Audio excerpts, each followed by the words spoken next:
그때 내 민족을 호위하는 큰 군주 미가엘이 일어날 것이요 또 환난이 있으리니 이는 개국 이래로 그때까지 없던 환난일 것이며 그때 내 백성 중 책에 기록된 모든 자가 구원을 받을 것이라. 땅의 티끌 가운데서 자는 자 중에서 많은 사람이 깨어나 영생을 받는 자도 있겠고 수치를 당하여서 영원히 부끄러움을 당할 자도 있을 것이며 지혜 있는 자는 궁창의 빛과 같이 빛날 것이요 많은 사람을 옳은 대로 돌아오게 한 자는 별과 같이 영원토록 빛나리라. 다니엘아, 마지막 때까지 이 말을 간수하고 이 글을 봉함하라. 많은 사람이 빨리 왕래하며 지식이 더하리라. 아멘. 제가 앞에서 찬양을 청년들과 같이 부르니까 마치 저도 청년이 된 듯한 느낌입니다. 혹시 다음 청년 주간에 나도 청년처럼 좀 젊어진 마음 갖고 싶습니다 하신 분들은 제가 특별히 봐드리겠습니다. 오셔서 같이 연습하시고 쓰셔도 좋겠습니다. 혹은 이 찬양을 들으시는 많은 성도님들이 가사의 은혜를 받으시면서도 이렇게 청년이 하나님 앞에 바른 신앙으로 또 이런 기도로 찬양으로 나아가는 것 너무 아름답구나 이쁘구나 하는 그런 얼굴로 봐주시는 게 보이더라고요. 우리 청년들 정말 예쁘죠? 예, 너무 예쁘다고 좀 칭찬해 박수 좀 부탁드리겠습니다. 저는 하나님 은혜로 복을 많이 받아서 우리 교회 온 이후로 7년 동안 계속해서 저희 청년들과 함께 예배하고 청년부를 담당하고 있습니다. 얼마나 감사한지 모릅니다. 저도 청년회 때에 공부를 하던 적이 있었습니다. 신대원 입시가 그때 당시에는 지금처럼 쉽지가 않아서 너무 어려워서 심지어 막 7수, 8수까지 하는 분들도 계셨거든요. 그래서 학교 아래에 있는 고시원에서 생활을 하고 있었는데 저는 고시원에는 공부만 하는 사람들이 이렇게 모여 있을 줄 알았습니다. 그런데 바로 저희 학교 옆에 워커힐 호텔에 그 인턴 직원으로 수습 직원으로 와 있던 여자 청년이 하나 있었어요. 얼굴 보면 그냥 안녕하세요 하고 인사하면서 지나치는 그런 사이였는데 어느 날 제가 밥을 먹고 있는데 이분이 막 헐레벌떡 뛰어들어옵니다. 그리고서 어떻게 나 오늘 장동건 씨 봤어요. 장동건 씨. 근데 그냥 본 게 아니라 이분이 일하시는 이제 식당이 있었는데 본인이 서빙을 한 거예요. 그래서 장동건 씨가 이렇게 앉아 있는데 본인이 옆에서 이렇게 음식을 이렇게 담아가지고 아래 딱 놓는데 심장이 두근두근 내색은 안 하는데 막 터질 것 같았다면서 이분이 막 제가 물어본 적도 없어요. 평상시에 말을 잘 섞던 사람도 아닌데 나 오늘 장동건 씨 봤어. 너무 잘생겼어요. 너무 멋있어요. 심장이 터질 것만 같았어요. 얼굴에서 빛이 나요. 하면서 막 이야기를 합니다. 제가 보니 우리 교회에도 믿음의 눈으로 봤을 때 장동건 못지않은 멋있는 우리 장로님, 안수 집사님들, 성도님들 계신 줄 믿습니다. 그러나 세상 기준으로 보면 이런 사람들이 얼마나 멋있고 아름답습니까? 그래서 이런 사람들을 세상은 뭐라고 부르냐면 스타라고 부릅니다. 스타가 뭐죠? 영어로 그대로 별이란 뜻이에요. 별 같은 사람들, 반짝반짝 빛나는 사람들, 멋있는 사람들을 가리켜서 스타라고 말합니다. 그러나 오늘 성경 말씀에서는 전혀 다른 의미로서 하늘의 별과 같은 사람이 등장합니다. 이 다니엘서를 읽어보면 이제 꿈의 사람 요셉이라고 하는 사람보다 사실은 더 많은 꿈과 환상을 보고 더 많은 사람의 꿈을 해석해 준 사람이 바로 다니엘인데요. 바벨론의 포로로 나라가 망해서 끌려온 한 청년과 그 친구들이 하나님의 은혜로 그 큰 나라의 총리가 되고 그 과정을 담은 이야기가 전반부에 나오고요. 10장부터 12장까지 보면 하나님께서 다니엘에게 보이신 환상에 관한 이야기가 나옵니다.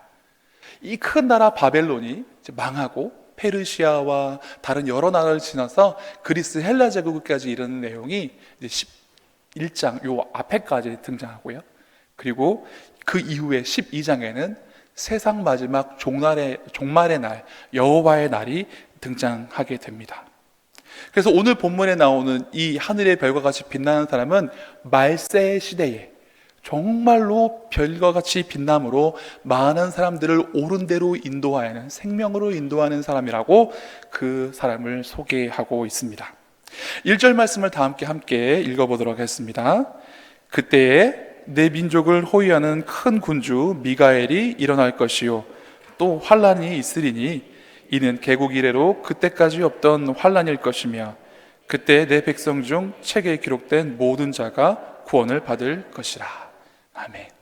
우리가 읽지 않았지만 이 다니엘서 12장 앞에 있는 이야기들은 이제 바벨론 이후에 여러 왕들이 나라가 일어났다가 망하고 서로 다투고 싸우는 이야기들로 나와 있고, 아까도 말씀드렸다시피 12장에 세상 종말의 때에 최후의 심판의 날이 등장합니다.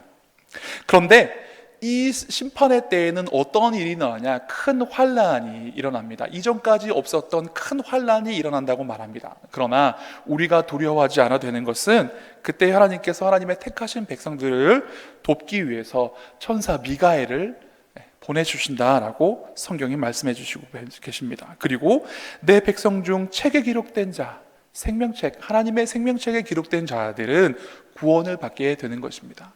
심판의 날은 구원받는 자들에게는 기쁨과 은혜와 감격의 날이고, 구원을 얻지 못한 자들에게는 큰 두려움과 환난의 날입니다. 여러분들은 하나님께서 약속하신 예수님께서 다시 오실 그날에 두려움과 근심과 걱정으로 예비하시기를 원하십니까? 아니면 큰 기쁨과 감격으로 그 날을 맞이하시기를 원하십니까? 바라기는 여기 앉아있는 우리 모두가 하나님 그 심판의 날에, 우리 주님께서 구름 타고 다시 이 땅에 내려오시는 날에 기쁨과 감사와 감격으로 맞이할 수 있는 그런 복된 날이 될 수 있기를 간절히 바랍니다. 그리고 특별히 우리 청년들이 그런 믿음의 사람들, 하나님의 생명책에 기록된 사람으로서 하나님의 구원을 얻을 수 있는 사람들이 되기를 원합니다. 이제 2절 말씀 같이 읽어보겠습니다. 땅의 티끌 가운데에서 자는 자 중에서 많은 사람이 깨어나 영생을 받는 자도 있겠고, 수치를 당하여서 영원히 부끄러움을 당할 자도 있을 것이며, 심판의 결과로 영생과 수치와 영원한 부끄러움을 당할 자로 이렇게 나뉘게 되는 것을 볼 수 있습니다. 끝으로 3절에서는 최후 심판 후에 영생을 얻은 의인들이 누릴 영원한 영광에 대한 예언을 설명해 줍니다. 3절 말씀 같이 읽겠습니다. 지혜 있는 자는 궁창의 빛과 같이 빛날 것이요, 많은 사람을 옳은 대로 돌아오게 한 자는 별과 같이 영원토록 빛나리라. 아멘. 이제 이 말씀을 읽고 나면 하나님께서 인정하시고 하나님께서 생각하시는 스타와 우리 세상 사람들이 생각하는 스타가 차원이 다르다는 것을 알 수 있을 것입니다. 여기 지혜 있는 자라는 표현이 나오는데, 이 말의 히브리어 사칼에서 파생한 말로 신중한 사람, 분별력 있는 사람, 그리고 통찰력 있는 사람으로 번역될 수 있습니다. 온 세상에 사탄의 유혹이, 사탄의 마수가 미쳐서 사람들을 유혹하고 어떻게든 무너뜨리려고 할 때에 지혜를 가지고 그것을 분별하여서 통찰력을 가지고 이겨낼 수 있는 믿음의 사람들, 그런 사람들이 하늘의 별과 같이 빛난다라고 말씀하십니다. 그래서 디모데후서 2장 15절에 이렇게 말씀하십니다. 너는 진리의 말씀을 옳게 분별하며 부끄러울 것이 없는 일꾼으로 인정된 자로 자신을 하나님 앞에 드리기를 힘쓰라.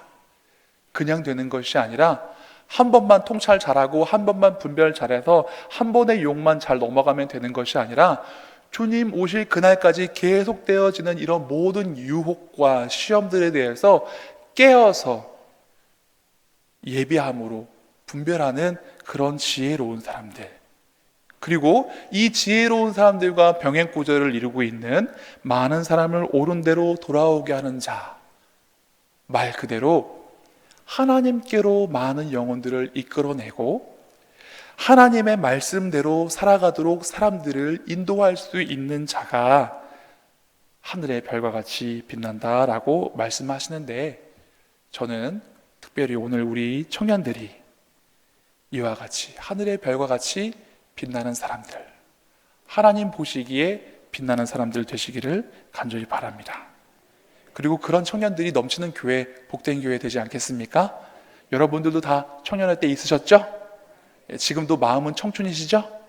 그런데 내 마음과 영혼은 어느새 세상에 때가 또 물들어서 그렇게 좀 많이 변색된 것 같긴 하지만 이렇게 청년들을 볼 때마다 다시금 우리의 마음을 새롭게 하고 내 나이는 비록 먹었지만 내 마음과 영혼은, 내 신앙은 다시 청년의 때처럼 열심도 내고 하나님 앞에 보다 순수한 신앙으로 살아가야겠다라는 그런 결심과 다짐을 하실 수 있는 우리 성도님들 되실 수 있기를 바랍니다.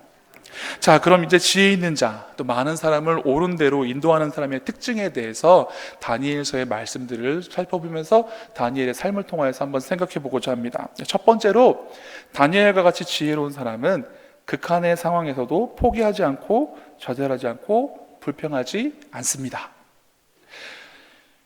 잘 아시다시피 다니엘은 고국인 이스라엘이 바벨론에게 멸망하여서 그 중에 끌려온 포로 중에 한 사람이었습니다.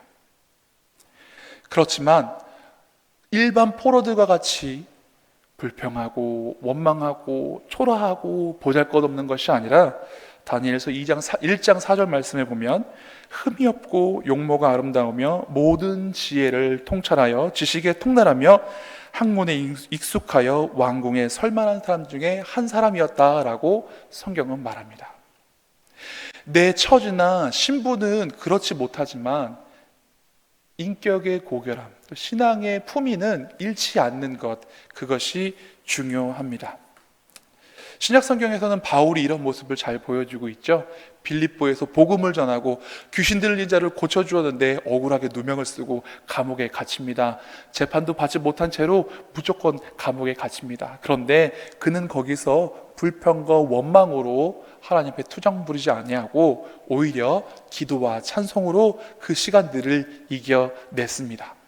마침내 하나님께서 기적을 베푸셔서 옥문을 열어주시고 간수를 전도하고 그 집안 사람들을 구원할 수 있는 기회를 주시기까지 했지만, 제 생각에는 그러한 기적이 일어나지 않았다 할지라도 바울은 감옥에서 계속해서 찬송하고 기도했을 거라고 저는 확신합니다.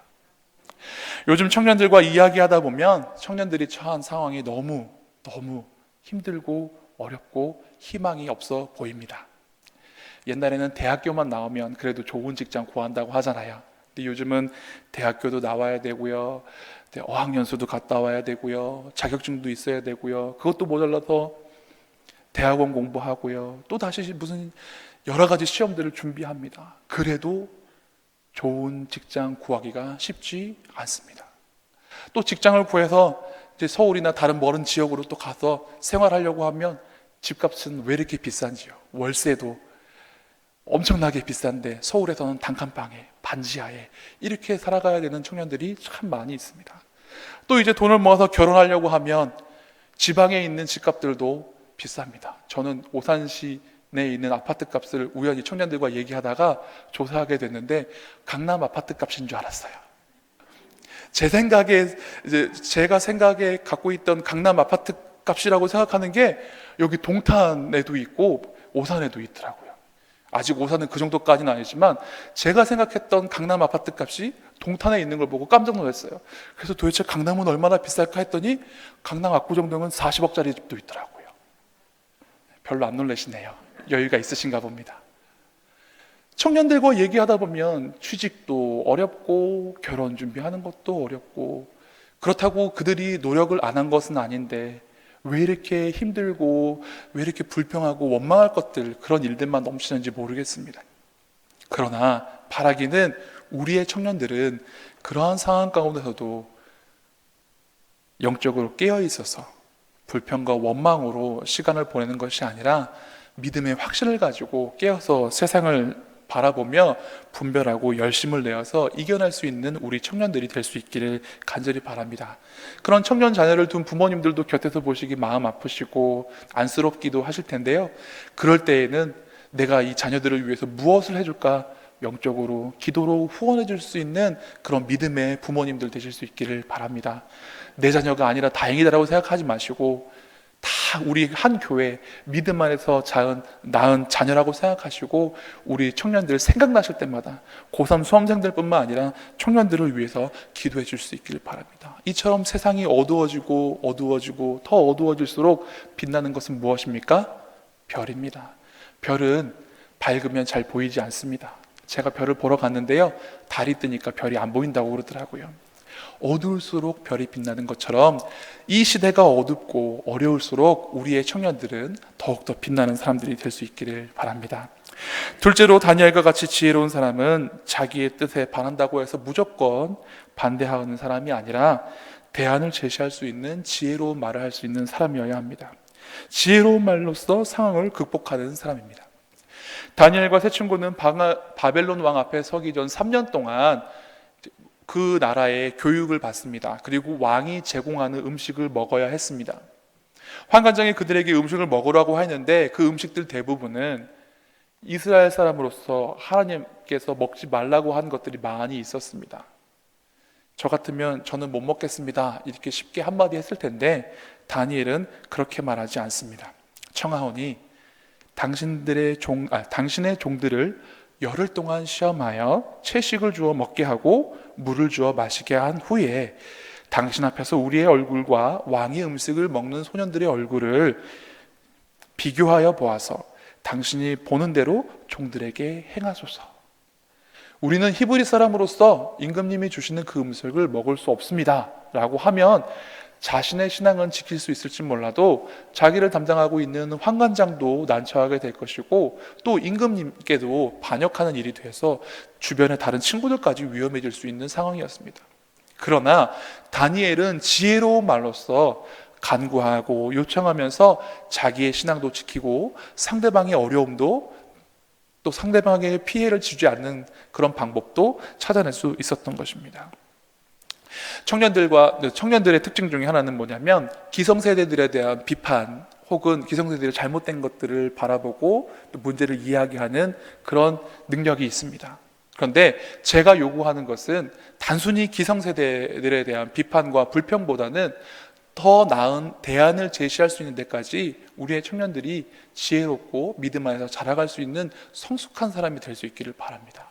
다들 어디로 가야 될지 몰라서 방황할 때, 다들 어떻게 해야 될지 몰라 할 때 무언가를 제시하고 비전을 제시하고 방향을 제시할 수 있는 그런 청년들, 또 그런 믿음의 사람들이 우리는 되어야 하는 것입니다. 예수님께서도 예수님을 대적하는 자들에 대하여서 지혜로운 말로서 이겨내신 적이 있었습니다. 예수님께 사람들이 나와서 로마의 황제인 가이사에게 세금을 바치는 것이 옳습니까? 혹은 하나님께 바치는 것이 옳습니까? 라고 예수님을 시험합니다.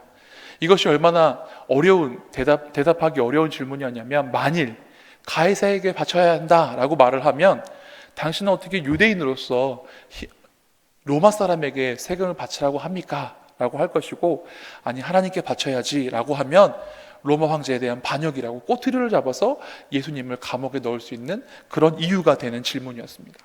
그런데 그때 예수님은 어떻게 되물으셨냐면, 나에게 그 동전을 가져와 보아라. 그리고 그 동전에 누구의 형상과 누구의 글이 적혀 있느냐.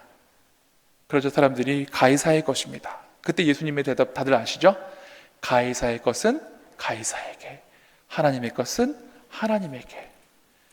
이렇게 꼭 집어서 너희들 나를 올가매려고 그런 어려운 질문하는 거지 내가 대답할 줄 아느냐? 이렇게 말하는 것이 아니라 그 가진 지혜를 가지고 다른 사람들을 부끄럽게 하면서도 옳은 방법을 제시할 수 있는 지혜로운 사람, 이런 사람들이 우리 교회에 넘쳐날 수 있다면 얼마나 복되고 좋을까요? 지혜로운 말로써 사람들을 감동시키고, 지혜로운 말로써 어려움을 극복해내고, 지혜로운 말로써 하나님께 영광을 돌릴 수 있는 사람, 이런 사람들이 바로 하늘의 별과 같이 빛나는 사람이라고 저는 믿습니다. 셋째로, 다니엘과 같은 지혜로운 사람은 신앙에 있어서 세상과 타협하지 않는 사람입니다. 느부갓네살 왕의 꿈과 그 뜻을 하나님께서 주신 지혜대로 모두 풀어낸 다니엘은 이 큰 나라의 총리가 됩니다. 그런데 이 나라에는 고관이 120명이 있었고, 각 도에 해당하는 고관 120명이 있었고, 그 120명을 다스리는 총리 셋이 있었습니다. 그 중에 으뜸 총리가 이제 다니엘이 되었습니다. 그런데 다니엘을 시기하는 사람들이 다니엘을 어떻게 하면 끌어내릴까 하고 묘책을 찾다 보니 도저히 다른 걸로는 흠을 잡을 수가 없고, 그가 날마다 3번씩 예루살렘 자기 고향 성전이 있는 곳을 향하여 창문을 열고 무릎을 꿇고 기도하는 것을 발견합니다.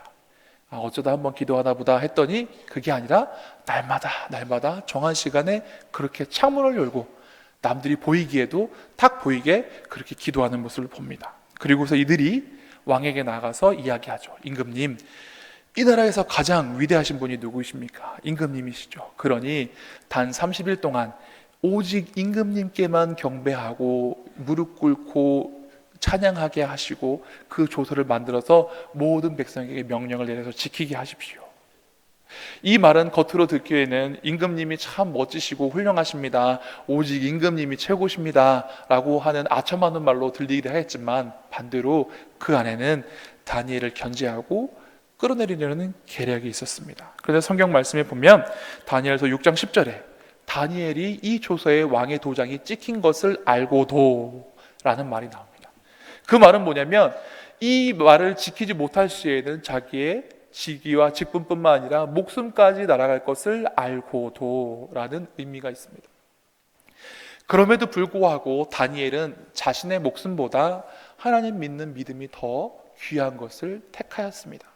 그래서 그렇게 왕의 조서에 임금님께서 도장을 찍었음에도 불구하고, 그것을 알매도 불구하고 다니엘은 여전히 그 습관대로 하루에 정한 그 시간에 창문을 열고 하나님께 기도합니다. 그래서 어떻게 되었습니까? 사자굴에 던져집니다. 감사하게도 하나님께서 천사들을 보내셔서 사자의 입을 막으시고, 다음날 아침 임금님이 달려가서 다니엘아 다니엘아 했을 때 천사들이 사자들의 입을 막아서 다니엘이 생존한 것을 알고 그를 끌어내리고, 그 대적자들을 사자굴에 던질 때에 그들이 땅에 닿기도 전에 사자가 그들을 삼켜버리는 사건이 일어납니다. 여러분, 하나님이 꼭 살려주셔야, 하나님이 꼭 보호하여 주셔야 이렇게 할 수 있는 것이 아닙니다. 다니엘과 세 친구들 이야기의 세 친구들은 왕의 명령을 어기면 불구덩이에 던져져서 죽어야 함에도 불구하고 임금님, 우리는 결단코 임금님의 말대로 행할 수 없습니다. 그리고 하나님께서 우리를 구원하실 줄 믿습니다. 그러나 그리 아니하실지라도 왕이여, 우리는 왕의 명령을 따를 수 없습니다 하였습니다. 세상을 살아가다 보면 우리의 신앙을 타협해야 될 때가, 그런 순간이 다가옵니다. 특별히 청년의 때 더욱더 그런 일들이 있죠. 코로나로 인하여서 교회에 나오지 못하는 청년들 가운데 진짜 상당한 핍박을 감수하고 예배에 나온 사람들이 있었습니다. 너만 왜 그렇게 유달리 예수를 믿는데, 너 하나 예배 갔다 와서 우리한테 옮기라도 하면 네가 책임질 거냐 하면서 다른 직장 동료들의 그런 따가운 시선과 그런 말들을 들으면서까지 신앙을 지켜야 되는 청년들이 있었습니다. 마음에는 너무 교회 오고 싶은데 그런 것들이 너무나 어려워서 나오지 못하는 청년들이 상당히 많이 있었습니다. 지금도 여전히 그러합니다. 참 신기한 것은 사람들이 마트도 가고 결혼식장도 가고 휴가도 가고 바닷가도 가는데 왜 예배만 나오면 코로나가 더 잘 걸리는 거라고 생각을 하는지 저는 아직 잘 이해는 안 됩니다만, 그럼에도 불구하고 많은 청년들이 그런 세상의 따가운 시선과 손가락질을 감수하고라도 믿음의 자리를 지키고 왔습니다. 여기 있는 청년들은 특별히 더 그런 청년들입니다. 얼마나 귀한 청년들인지 모릅니다. 그들은 신앙을 타협하지 않습니다. 그러니 어른된 우리가 우리 청년들보다 좀 더 나아야 되지 않겠습니까? 우리는 우리 청년들의 본이 되어야 될 믿음의 선배가 되어야 하는 것입니다. 우리가 청년들에게 더 좋은 신앙, 더 바른 믿음을 제시해 줄 수 있는 믿음의 사람들이 되어야 하는 것입니다.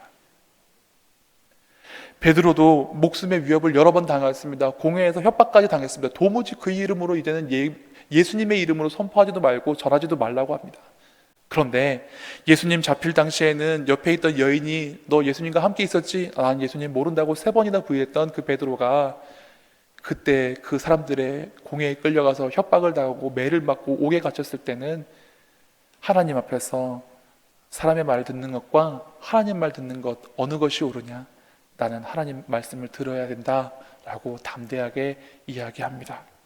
저는 이렇게 믿음의 용기를 가진 사람이 하늘의 별과 같이 빛나는 사람이 될 수 있다고 믿습니다. 사랑하는 성도 여러분, 우리가 바라고 우리가 동경하는 스타, 그런 스타가 아니라 하나님 보시기에 하나님이 인정하시는 그런 스타, 별과 같이 영원토록 빛나는 사람이 되실 수 있기를 바랍니다.